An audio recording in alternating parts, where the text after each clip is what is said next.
அண்மை செய்தி. மத்திய நிதியமைச்சர் நிர்மலா சீதாராமன் சற்று நேரத்தில் கரூர் செல்ல இருப்பதாக தகவல் கிடைத்திருக்கிறது. டெல்லியிலிருந்து விமானம் மூலமாக கோவை வந்தடைந்த நிலையில் இன்னும் சற்று நேரத்தில் அவர் கரூர் சென்று பாதிக்கப்பட்ட மக்களை நேரில் சந்திக்க இருக்கிறார்.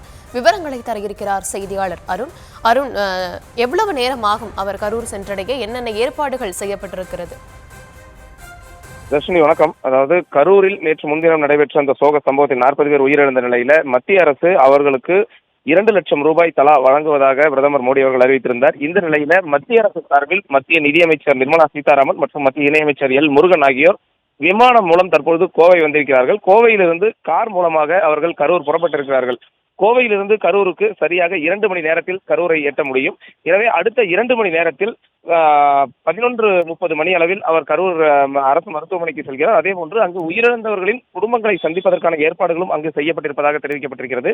ஏனென்றால் ஏற்கனவே நேற்றைய தினம் அறிவிக்கப்பட்ட அந்த 2 லட்சம் ரூபாயை இன்றைய தினம் அவர்களிடம் வழங்குவார் என்றே எதிர்பார்க்கப்படுகிறது.